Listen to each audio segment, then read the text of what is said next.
please join me in welcoming Evan Sayet.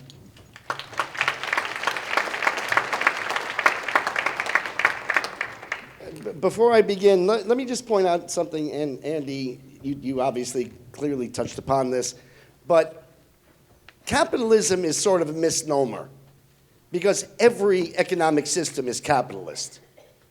The question is, who controls the capital? Right? That's why I actually make my defining dichotomy actually between nationalism and socialism for a number of reasons. And my talk today is titled, I believe, something along the lines of National Socialism or Nazism in today's Democratic Party. And I want to be very clear, because that's sort of a provocative title. My argument is not that Ocasio-Cortez-ism is Hitlerism, or that Sanders-ism is Nazism. What they have in common is the core evil of socialism. Socialism is a framework upon which other ideologies are built, one of them being Nazism, one of them being Bernie Sandersism, one of them being fascism, one of them being Stalinism, Leninism, Maoism. They're all built upon this idea of communism. And so let me point out, it was just after World War II that it was universally recognized that nothing like National Socialism, nothing like Nazism could ever be allowed to happen again. The left took advantage of this and went about teaching the world, convincing the world that the evils of National Socialism were nationalism. They weren't. The evils of National Socialism were socialism. Nationalism is at worst a morally neutral term. Its goodness and its evil and everything in between depends upon the peoples and the ideology and the economic system and the culture of that particular nation. Even if you believed that Hitler's evils were from his nationalism, it's equally true that Great Britain wouldn't have had the reason to, much less the fortitude, much less the national strength to stand up to Hitlerism if they weren't a nationalist nation, if they didn't recognize the goodness of their nation. Right? We wouldn't have had the ability, the desire, the reason to stand up to Soviet socialism during the Cold War if we didn't recognize the exceptionalism of America. So it's really nationalism versus socialism. And I got taken to task last night by my good friend Michael Medved for comparing Hitlerism to democratic socialism because Hitlerism is a one-time standalone thing, but it isn't. The Nazis were not monsters. They were human beings whose ideology led them to do monstrous things. All right? That ideology is on the back of socialism, which always leads to the same three evils that you associate with Hitlerism, Stalinism, Leninism. They are invasion, oppression, and atrocity. And we can't know where Ocasio-Cortez-ism ends.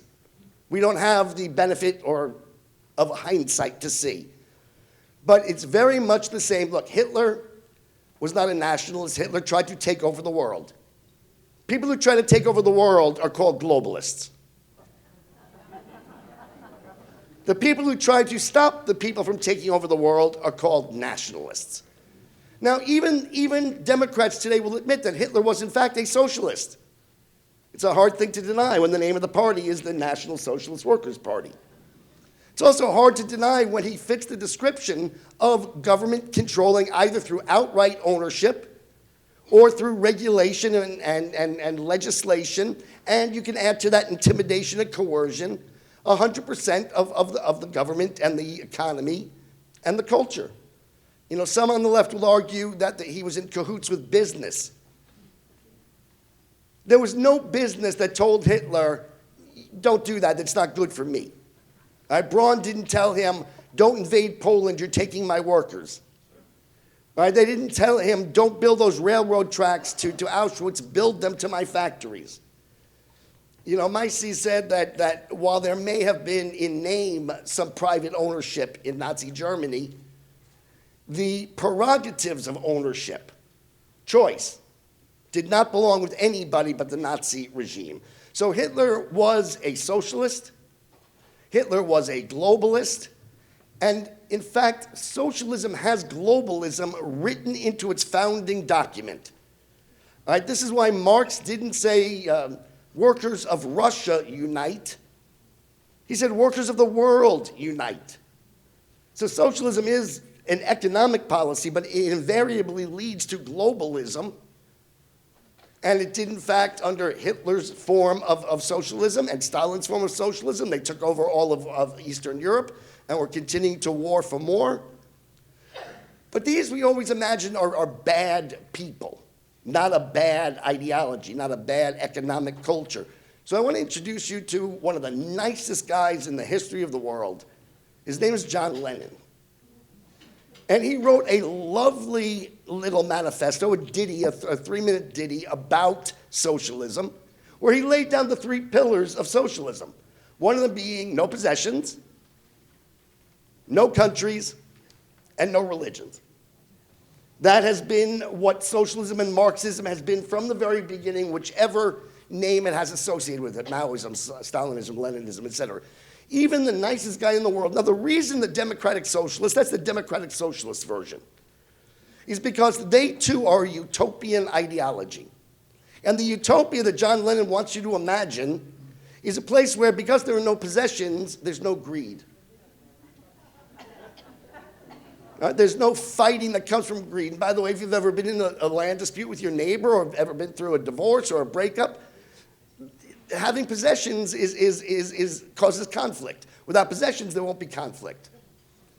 Without nations, there won't be the xenophobia. There won't be the war for glory and acquisition that has caused so much pain throughout human history. And without religion, there won't be the self-righteousness and the oppression and the wars in God's name that have also caused great pain throughout the world. So it really is a lovely utopian ideology. The people who embrace John Lennonism really are utopians. They're nice people. The problem is those are exactly the 3 requisites for totalitarianism and authoritarianism. With no possessions, the individual does not have the resources to stand up and fight the government. With no nations, there is no entity strong enough to defeat the global government. And with no God, there is no moral authority bigger than the government to prevent you from doing the things that the global dictator demands that you do. And in fact, the only hope that we have in this version of the totalitarian, authoritarian, one world, no government, no nations ideology is that today's totalitarians, today's authoritarians are nicer people. That's the hope, is that this time they won't do what all, but the similarities are so distressing. For example, built into this ideology is collectivism, identity politics is what we call it today, where people are judged not by their individual behaviors, but by some stereotypical trait ascribed to them by the powers that be. The difference between Nazism and democratic socialism is not found in that they're both supremacist ideologies. All globalist ideologies are, by definition, supremacist ideologies. They all promise the same thing, including this one.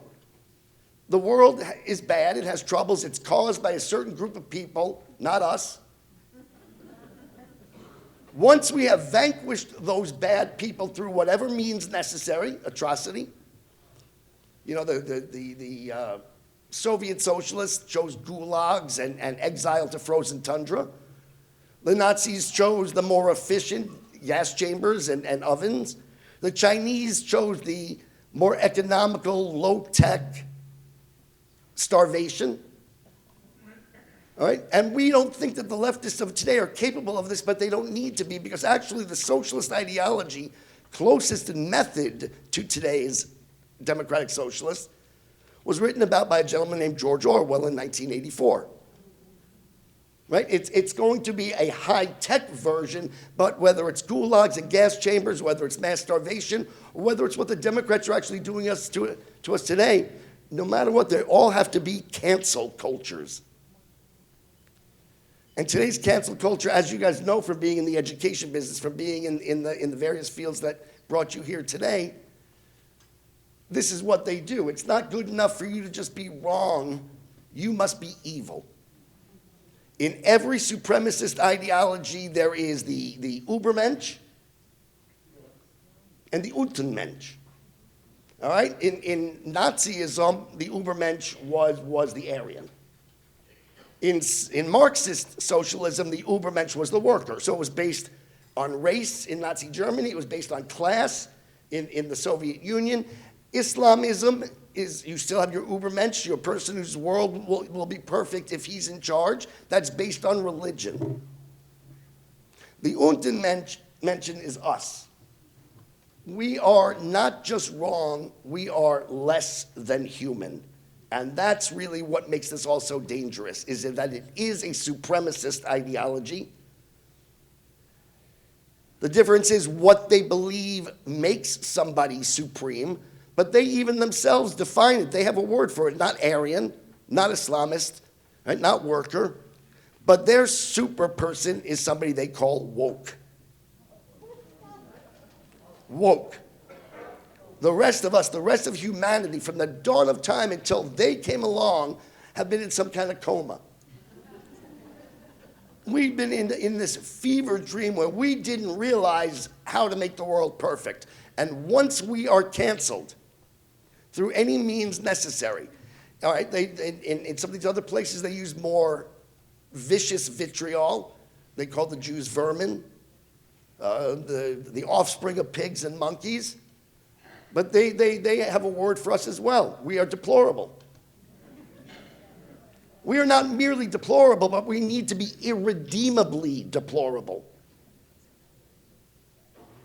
And the left does not see the similarities between themselves and all of these other socialist, supremacist ideologies, but there really is no difference except for this. Here's what makes them woke. Here's what makes them think that they are so much better than the rest of us. Every other supremacist ideology was based on somebody being better. The worker was a better class. The Aryan was a better race. The Muslim is a better religion. So they've decided that they are going to eliminate all of these recognitions of anything better, and modern liberalism is based on the rejection of the concept of the better. In modern liberalism, nothing is better than anything else. No religion is better than anything else. No culture is better than any other. No familial construct is better than any other. It's sort of the anti-Hitler. The problem is that in order to get from here to there, every single one of them has to have this middle ground, this place where they commit the atrocities to get rid of the bad people. Right? In order to bring John Lennon's world about, you've got to get rid of every single person on the planet who believes in the right to the ownership of the fruits of their labor. You've got to get rid of everybody who believes in the importance and the security of national sovereignty.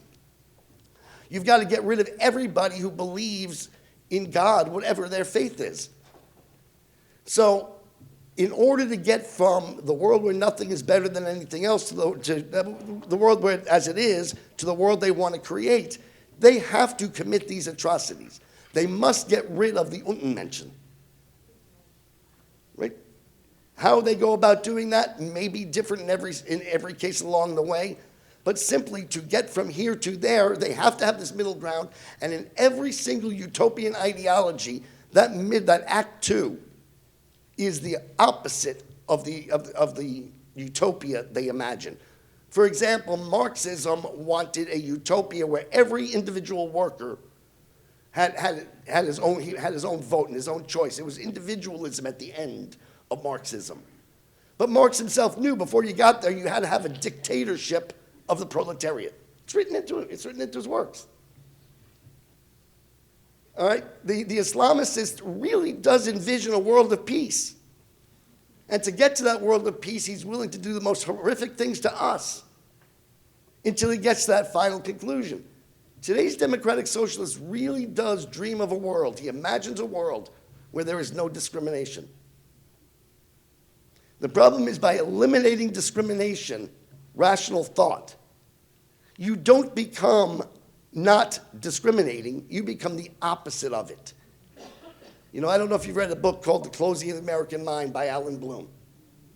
And Alan Bloom's, the reason he calls it The Closing of the American Mind is because the modern liberal is so open-minded that facts don't stick. He's closed-minded to reality. And at the end of the modern liberals game, the democratic socialist game, same thing, is a world of tolerance. But in order to get to that world of tolerance, he must be singularly intolerant to anyone who gets in his way. And he doesn't not believe in American exceptionalism because he's thought about American exceptionalism, just like he doesn't believe in socialism because he's thought about socialism. He's not thought about anything because thinking is what they seek to eliminate. Thinking causes hate crimes. Thinking you're better, thinking you're right.